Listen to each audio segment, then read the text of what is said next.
करो नहीं, धन मत रखो। फिर शंभुक ऋषि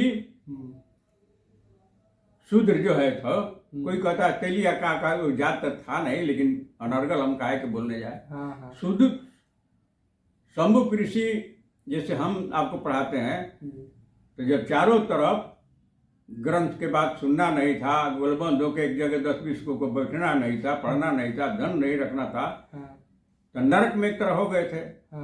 तो शंभुक ऋषि जंगल में लुका करके कुछ अपने लोगों को यही बात पढ़ा रहे थे। तो ब्राह्मणों को खटक गया। हाँ, खटका कि तो ज्ञान दे देगा तो हम लोगों को रोटी ये खत्म हो जाएगा। तो राम से अब रचना करके गया, राम से कहा भगवान से कि भगवान आपके राज छोड़ करके हम लोग दूसरा राज में जाएंगे। काहे? तो शूद्र को पढ़ने का अधिकार नहीं है, अपने 10-20 आदमी को लेकर के दंडक वन में पढ़ा रहा है। इस अधर्म से धरती कांप रही है, भूकंप हो जाएगा, अनर्थ हो जाएगा, प्रलय आ जाएगा। हाँ, इसलिए हम लोग इस धरती को छोड़ के भाग रहे हैं। तो राजा अपना धरती को बचाने के लिए एड़ी चोटी के पसीना कर दिया और कहा कि ठीक है, हम देखते हैं कहाँ अधर्म कर रहा है वो कौन वैसा। तो घोड़ा पर बैठे और तलवार लिए गए, घूमते घूमते दंडक वन में देखा कि लीप पोत के कुटिया लगा करके रहता है शंभु, और अपने आदमी को 10 को बुला करके शिक्षा दे रहा है। ये बहुत बड़ा धर्म है। तो पूछा कि तुम कौन हो, ये क्या करते हो? तो हुजूर हम शूद्र हैं, आपके राज में इन लोगों को ज्ञान देते हैं कि जो राजा कहे, जो पुरोहित कहे मानना है, हम आपके भक्त हैं।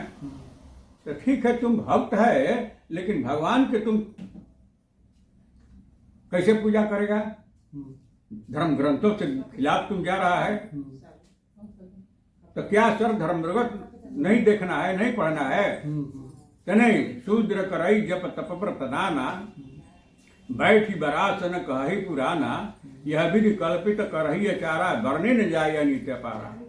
शूद्र पढ़ेगा, हमारा भजन कीर्तन करेगा, तो बहुत बड़ा धर्म हो जाएगा और धरती फटने लगेगी, पहाड़ गिरने लगेगा, जला आ जाएगा। हाँ, क्या सर हमको भजन कीर्तन नहीं करने का अधिकार है? तो नहीं, गर्दन उसका काट दिया। पढ़ने का अधिकार ब्राह्मण और क्षत्रिय का था। क्षत्रिय का लड़का 6 साल में गुरु स्कूल में जाता था, और ब्राह्मण के 5 वर्ष में गुरुकुल में जाता था। और शूद्र जाति में एक बनिया समाज के थोड़ा सा व्यापार करने के लिए यहाँ वहाँ से 18 साल के बाद जाता था। कुछ 4 क्लास तक पढ़ना था, लिखने पढ़ने बाद, और पूजा करेगा सब ब्राह्मण। हर गांव में एक ब्राह्मण आता है, तीज में पर्व में हवन होम करता है, आशीर्वाद से देते हैं। एगो महाराज जी होता है, 2 साल पर आता है गुरु, तो बड़का मूर्ख बनाता है, बजर मूर्ख बनाता है। गाय के गुह, गाय के मूत्र, मध, चीनी डाल करके गुरुमुख करता है, तो हमको बजर मूर्ख बना लेता है। उसका ज्ञान आपको देना नहीं है। लेकिन गांव गौरी में जब ये बात हमारा रिकॉर्ड खोलिएगा तो बताइएगा कि आप लोग गलत राह पर हैं। सच्चा बात है कि गलत बात है? राम के बारे में तो विश्वनाथ शाह कहते हैं कि घटिया आदमी था, लंठ था। रामायण में उसको बहुत उचित स्थान दे दिया है लेखक।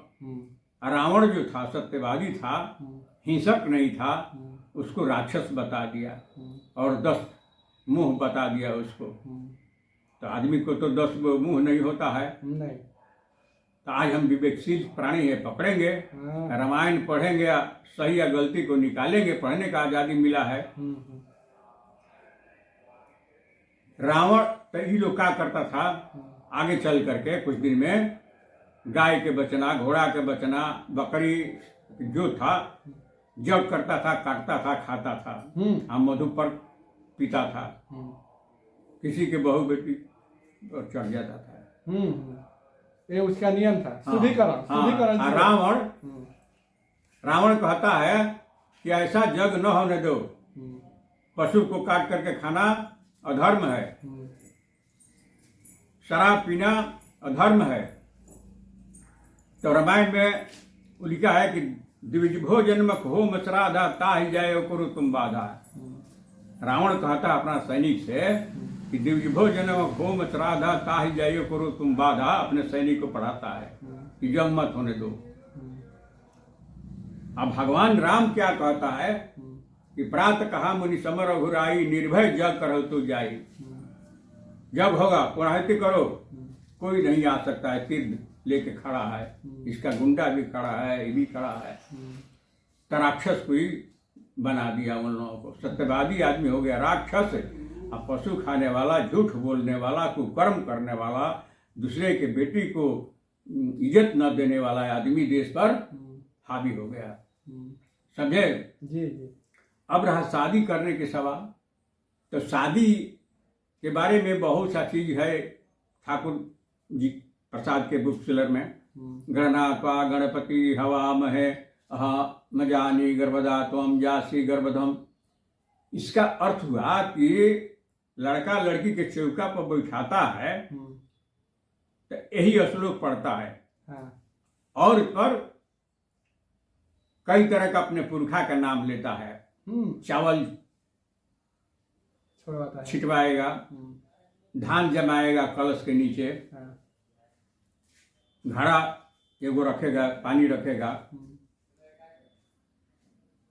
और शादी कराएगा, चाउर रंगेगा, का करेगा, धगी बनवाएगा, मंडप बनाएगा। ये खर्चीला चीज माने करके एक बहाना बना देता है। हाँ, ताकि आप कर्ज में डूबे रहिए। हाँ, कर्ज में आप डूबे रहिए। तब विवाह शादी हमारा पुरखा जो पहले करता था कि 10-20 को भाई एक जगह जुट गया, दरवाजे पर गया और लोरी का चाहे पवारा चाहे नायक साहब के गीत गाते थे, मनोरंजन करते थे। और टोला महला के नर नारी आती थी, देखती थी, सोते थी, न आजा न बाजा न टीप न टाप, है ना। आज तो हम फंस गए हैं।